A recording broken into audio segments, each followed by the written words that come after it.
Here comes lot number 1, AP Shakti Sri from 8th A4. Lot number 1, AP Shakti Sri from 8th A4.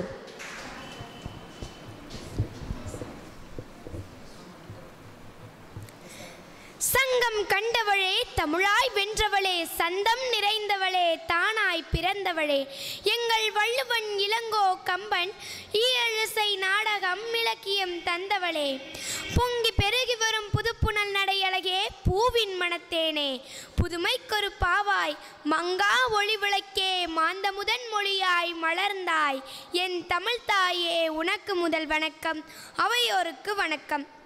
நெஞ்சை எல்லும் சிலப்பதிகாரம் என்றோர் மணியாரம் படைத்த தமிழ்நாடு என்று பாரதியாரால் போற்றப்பட்ட நூல் சிலப்பதிகாரம்.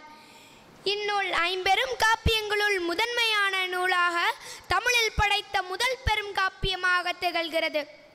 சிலப்பதிகாரம், மணிமேகலை, சீவக சிந்தாமணி, வளையாபதி, குண்டலகேசி என ஐம்பெரும் காப்பியங்கள் இருந்த போதிலும் சிலப்பதிகாரம் ஒரு தனிச்சிறப்பை பெற்றுள்ளது. இந்நூலின் ஆசிரியர் இளங்கோவடிகள். இவர் சேரகுலத்தை சேர்ந்தவர். தந்தையின் பெயர் இமயவரம்பன் நெடுஞ்சரலாதன், தாயின் பெயர் நர்சோனை, சகோதரரின் பெயர் சேரன் செங்குட்டுவன். இவர் சாதி மதம் என்று பாகுபாடு பார்க்காத துறவி ஆவார். 2ஆம் நூற்றாண்டில் வாழ்ந்தவர். யாமறிந்த புலவரிலே கம்பனை போல், வள்ளுவன் போல், இளங்கோவை போல் பூமிதனில் யாங்கெனுமே பிறந்ததில்லை, உண்மை வெறும் புகழ்ச்சி இல்லை என்று பாரதியாரால் போற்றப்பட்ட புலவர்களுள் இவரும் ஒருவர். கோவலனுக்கும் கண்ணகிக்கும் திருமணம் நடைபெறுகின்றது. கோவலன் கலைகளின் அரசன், யாழிசைப்பதில் வல்லவன், ஆடல் பாடலில் விருப்பம் கொண்டவன்.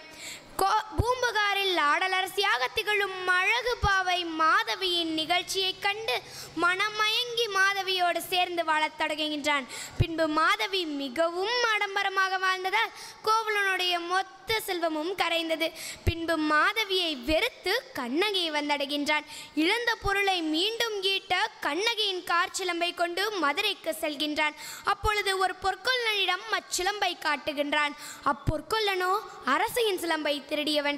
எனவே இதுதான் சமயம் என அரசனிடம் சென்று இவன்தான் அரசியின் சிலம்பை திருடியவன் என்று கோவலனை கை காட்ட அரசனின் ஆணையால் கோவலன் கொல்லப்படுகின்றான். இதை அறிந்த கண்ணகி தன் கணவர் மீது சுமற்றப்பட்ட குற்றச்சாட்டு பொய் என நிரூபிக்கின்றாள். அதற்காக தன் காற்சிலம்பை உடைத்து காட்டுகின்றாள். அதிலிருந்து மாணிக்க கற்கள் வெளிவருகின்றன. ஆனால் அரசியல் சிலம்பில் உள்ளதோ வெறும் முத்துக்கள். இதை அறிந்த அரசன் தன் குற்ற உணர்ச்சியால் உயிரை விடுகின்றான். அதைத் தொடர்ந்து அரசியும் உயிரை விடுகின்றான். பின்பு கண்ணகி மதுரையை தீக்கிரையாக்கினாள். இந்நூலில் போரிழந்தெடுத்த ஆரையில் நெடுங்கொடி வாரல் என்பது போல் மறித்து கை காட்ட என்னும் வரிகளில் தற்குறிப்பெற்றாணி பயின்று வந்துள்ளது. இதன் பொருள் காற்றில் கொடியை செய்வது இயல்புதான்.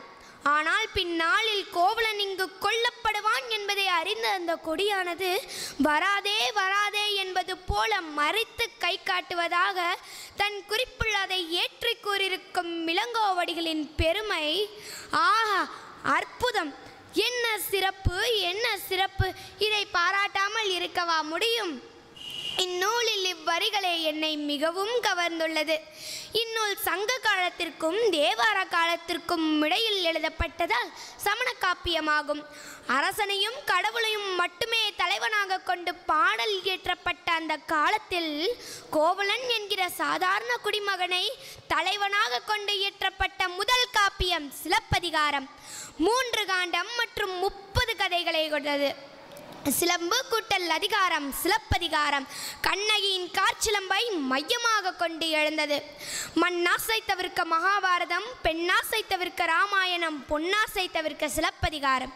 இந்நூலின் கருப்பொருள்: அரசியல் பிழைத்தோருக்கு அறம் கூற்றாகும், அரசியல் பிழைத்தோருக்கு அறம் கூற்றாகும்.